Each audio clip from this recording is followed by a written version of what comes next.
اسلامی حکومت ختم اس وقت ہوئی جب یہ فقہ کے منکر اور قبر پرست پیدا ہو گئے. یاد رکھنا، ایک عقیدہ تھا، ایک ہو مسلم حرم کی پاسبانی کے لیے نیل کے ساحل سے لے کر تابخا کے کاشغر، ایک ہی عقیدے کے لوگ تھے پورے ہند میں.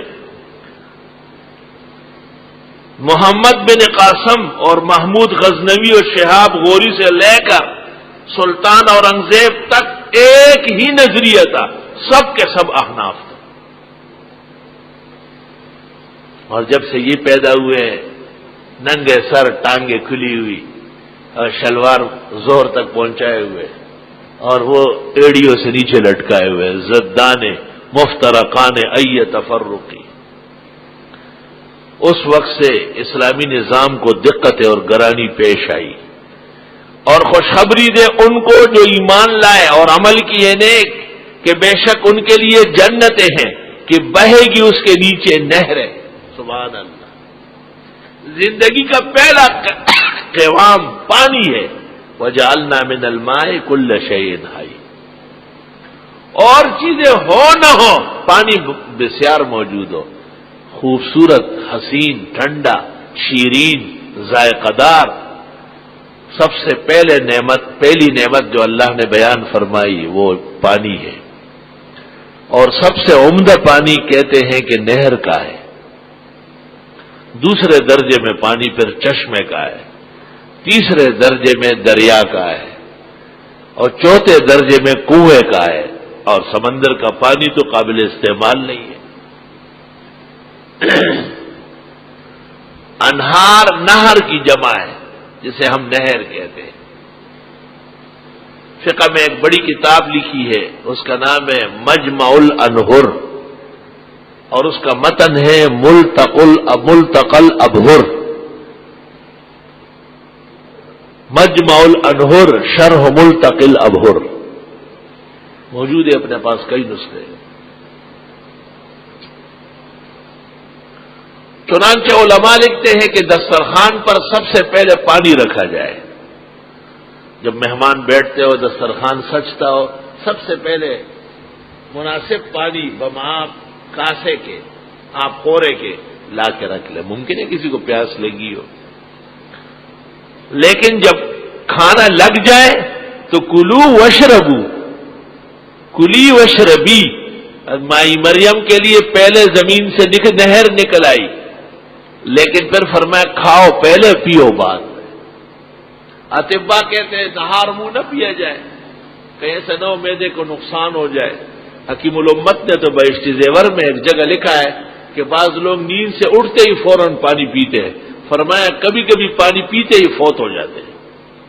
احتیاط کرنا چاہیے. 2-4 قدم لے لے، بیٹھ کر کے بسم اللہ پڑھ لے، ہاتھ منہ کنگالے اور پھر پانی لے، اور پانی فریج سے نکالے تو تھوڑا سا اس کو دم آنے دے. اجلت مناسب نہیں. اتنے بڑے اشرف علی تھانوی نے لکھا ہے بہشتی زیور میں، جس کا پورے ہند کی سرزمین پر احسان ہے، تو معلوم ہوا ہے کہ یہ لکھنے کی قابل بات تھی مولانا کے نزدیک. مولانا ہمارے دستاویز ہے الحمدللہ. کلما رزقوا منہا، جب کبھی دیا جائے گا جنتیوں کو اس میں سے، من ثمرۃ، پھلوں میں سے، رزقاً، روزی، خوراک.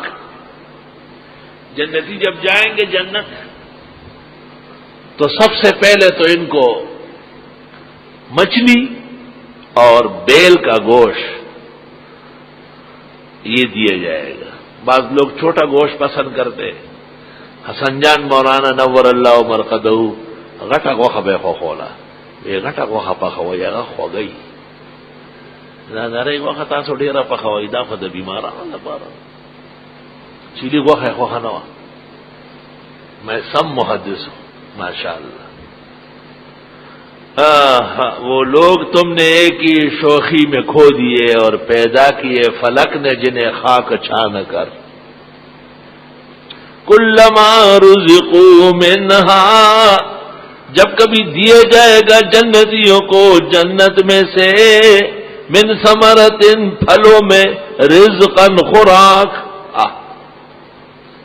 یہ بھی جائز ہے اور افضل ہے کہ کھانے سے پہلے کچھ پھل فروٹ لگا لیا جائے، یہ بھی ٹھیک ہے۔ کھانا تو ہو گیا نا، مچھلی کھلائی اور پھر بڑا گوشت، بیل کا گوشت کھلایا، کوئی خاص قسم کا بچڑا ہوگا، اور کہتے بچیے کا گوشت بکرے اور مینڈے سے یقیناً افضل و بہتر ہے۔ میں تو دلیل میں قرآن پیش کرتا ہوں، پہلی بڑی صورت ہے، پہلے ذبح کا حکم ہے، ان اللہ یامرکم ان تذبحوا بقرہ، تو مسلمان جب گائے ذبح کریں گے اور موسیٰ علیہ السلام کے سامنے ذبح ہو تو وہ گائے کا گوشت پھر کتوں کو ڈالیں گے، کھانے کا قابل ہے۔ تو بڑے گوشت پر اعتراض کرنا میرے نزدیک محل نزاع ہے، خطرناک بات، خطرناک بات ہے۔ ہم جب چھوٹے تھے تو اپنے بڑوں سے سنتے تھے کہ 40 دن میں ایک دفعہ بڑا گوشت کھانا چاہیے تاکہ ایمان مضبوط رہے۔ اس زمانے میں ہندو تھے ملک میں، یعنی ہم سے بہت پہلے، اور ہندو گائے وغیرہ کاٹنے نہیں دیتے تھے، شاید اس وجہ سے مسلمانوں کو یہ تعلیم دی گئی تھی۔ بعض لوگ کہتے ہیں کہ گائے کا دودھ تو اچھا ہے لیکن گوشت صحیح نہیں، یہ غلط کہتے ہیں۔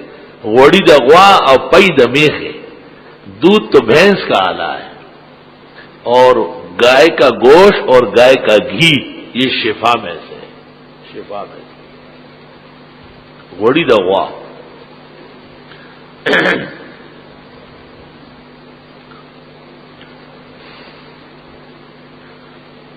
اور جب کبھی دیا جائے گا جنتیوں کو جنت میں پھلوں کی روزی خوراک، سبحان اللہ،